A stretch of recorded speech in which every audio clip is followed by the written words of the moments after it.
Got a 2008 Danger Ranger, and the owner is complaining of a little wheel noise up front here on the left side. That seems fine to me.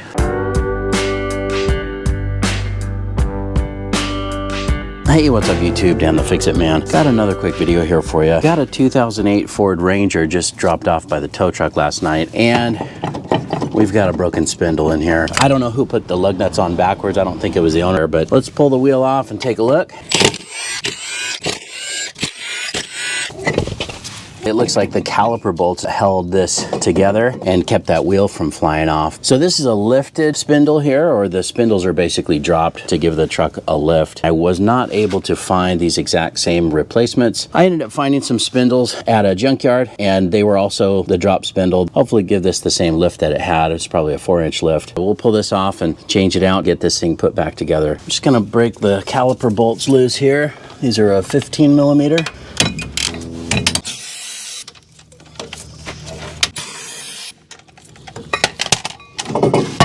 Let's just hang the caliper up over there out of the way. Rotor just fell off, and I just popped off the cap here. You can see the problem was our outside bearing. Here's what the rollers look like.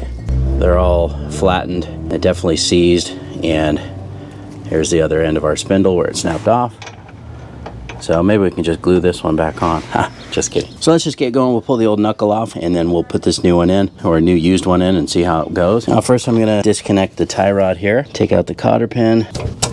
Never reuse these. And we're just gonna loosen this real quick. This is a 21 millimeter. All right, now here you need to get a little Tanya Harding, and we're gonna hit right here. You see, and then that just pops right up. Take out the castle nut the rest of the way. Now we do have this ABS line and our wheel speed sensor that we're gonna try to take out. And there's another one here in the back. Now if we get lucky, oh man, we got super lucky. Wheel speed sensor just popped right out. You can see the face of it is scratched up a little bit. I'm hoping that this will still just work fine. So we'll set it up over here out of the way. All right, now we're gonna take out this top bolt right here that attaches it to the upper ball joint. And on this one, this is an 8 millimeter Allen and a 15 millimeter socket on this side.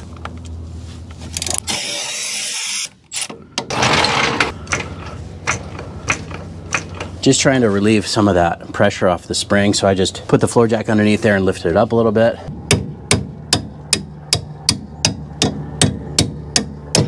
There we go. All right, now I'm gonna let the jack down so that I've got room in here to take off the lower ball joint. All right, just pull this cotter pin out here. Oh man, look at that. Look at this. Definitely was not torqued right, or we had some serious wear there on the ball joint. Now we're not taking this all the way off quite yet. We gotta break the taper. I'll grab the Tanya Harding again, and this time we're gonna hit it right here. One hit's all it took.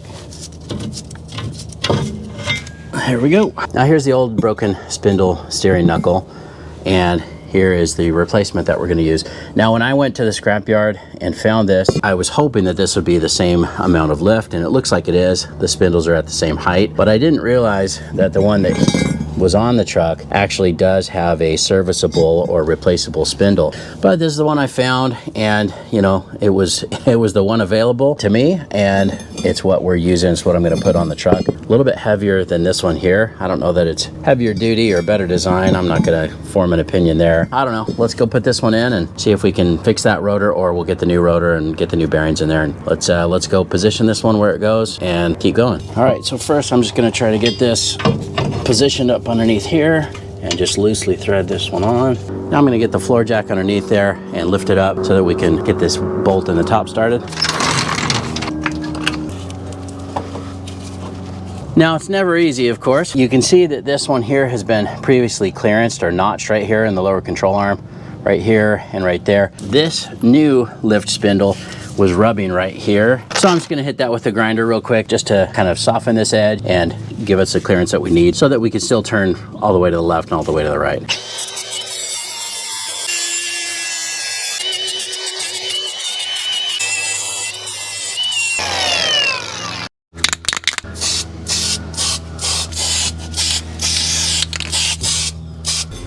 Okay, we can put this back on. All right, now I've already got it on the jack, but I'm gonna go get a pry bar to try to pry this down and help me line that up. I'm just gonna clean that up real quick. And I'm gonna put some thread locker on this.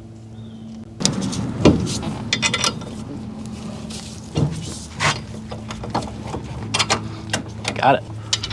Let's get that started. We're gonna torque that to 46 foot-pounds. All right, now I'm gonna torque the bottom ball joint. And remember, you cannot reuse these cotter pins. Always get a new one. And then you also might need to go past the torque until you can line up the hole with the slots here in the castle nut. Almost. Let me just go a little bit more. And put the new cotter pin in. All right, that'll do. All right, same with the tie rod end. We can line this one up.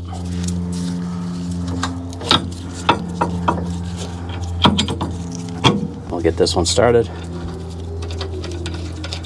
I'll just get that torqued. And I also just pulled it just a little bit past so we can line up the new cotter pin. Okay, that looks good. Now for the wheel speed sensor here, the ABS sensor. See if that will fit right through. Now I probably should have done this before putting on the tie rod end, but looks like it'll still work out. Yep, there we go, popped right out. That's good. Go ahead and get that started. I just turned that a little bit to the left so I have a little bit more room in there. Perfect. All right, so let's go take a look at the old rotor and see if we're gonna be able to save that. If we can pound out the old races out of the old rotor and it doesn't look damaged, I'll see if I can seat some new races in there that came with the bearings. Let's go take a look. Now this rotor did get a little scored up, but it's still okay. It's actually still pretty new.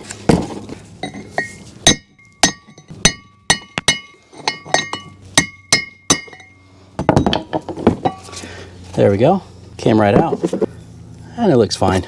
Of course, we'll have to clean that out really well, but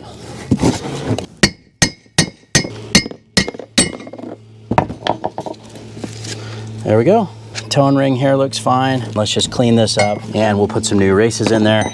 But yeah, this outside race was definitely looking terrible. Inside actually looked fine, but we got new ones. Let's go ahead and get those put in. We'll just get all this stuff cleaned out of here.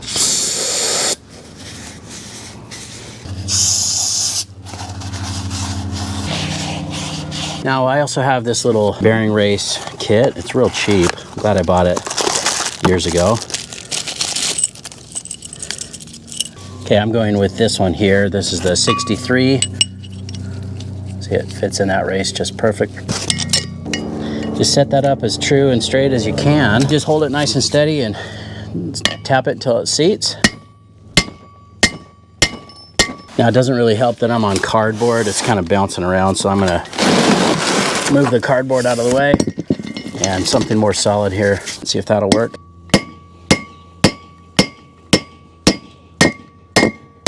Well, that looks good. It actually went in okay. Happy about that. Sometimes these will start to go crooked on you, but look at that. We are all set. Now let's flip it over, do the other side.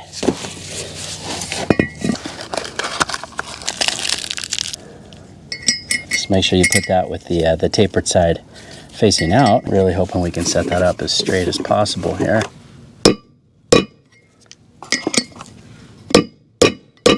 Just go nice and slow, nice and straight if you can.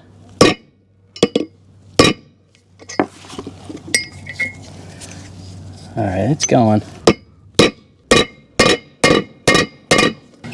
A couple more little love taps just to make sure that it's in all the way. You'll feel it when it seats. Now we just need to pack these wheel bearings full of grease. We're just using this wheel bearing grease here. And what I usually do is just get a little glob like this, put it right there on my palm, and I guess I've never showed this on a video, but you're kind of just scraping just that little edge and forcing that up through until you see those little dots of grease coming through. That's exactly what we want. So just kind of keep doing that, spin it around until you have grease coming through all the way around. You see in between where all the rollers are. If you're reusing your bearings, just clean them really well first before you do this.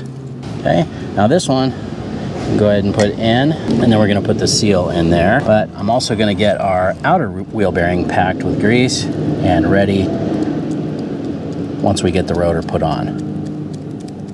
Just the same thing, just kind of scraping and using your palm to push, and then just make sure you get grease coming all the way through. Like that. All right, that is nice and greasy and ready to go. So I'll set that in a clean area just on the box. I'm gonna change my gloves and then we'll get that seal driven in. But I'm gonna try to take the grease that's on my gloves and just kind of pack it right down here in the middle, in the center of that hub. And here's the new wheel bearing seal. This one's got a little flange on it, so it's obvious. Goes like this. Now you can just hammer these in, but since I happen to have the race and bearing seal deal out, as long as you get something that's about the same diameter, that's really all you need. You just want to make sure that you're hammering these in straight.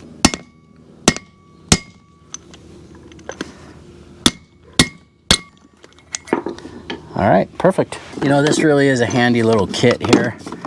Show you what it looks like. I'll put a link in the description, but I do use this quite a bit, more than I thought I would, so I'm glad I picked it up. All right, now let's take this over to the truck and then we'll clean up the spindle and get that ready to go. Again, we're just trying to make this work. We could not find replacement spindles for that knuckle that we had. Now I could have got new drop spindles. These are about 450 bucks for the pair on Amazon. And of course the Junkyard was much cheaper. So that's the route that we decided to go. I'm just gonna put some grease on this now. I don't need too much. A lot of that's just gonna smush through. We wanna make sure that we don't have any dry spots in there, and that looks like it'll work. All right, and then we're gonna put the rotor on.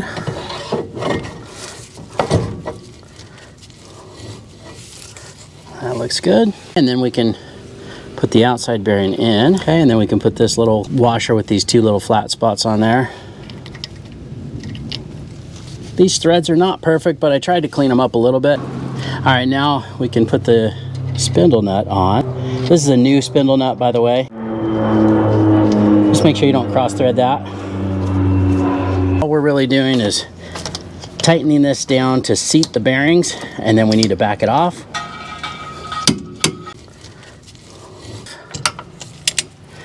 It should be pretty loose. Now I'll put the instructions here on the screen, but basically you're tightening it to seat the bearings and then you back it off and then snug it back down. It's just so many inch-pounds, it's very little. And you should be able to spin it a little bit, and that feels good to me. And we don't have any play in there, which is great. All right, and then we can put this little cap back on. Just line it up so that you can get a new cotter pin through there. And you never reuse cotter pins.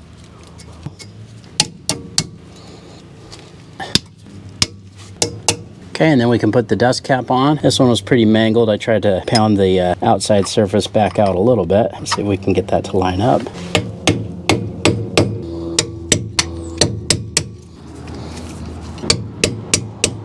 So now I'm going to put some thread lock on the caliper bolts. This would probably be easier if I would have turned the steering wheel the other direction. I think it'll be easier to get to that caliper. I'm going to go do that real quick. Grab the caliper, take it off that hook, and see if we can line that up. Get our bolts started. Now this one's in behind that new spindle or knuckle. All right, let's get those snug down. And then we'll get those torqued to 84 foot-pounds.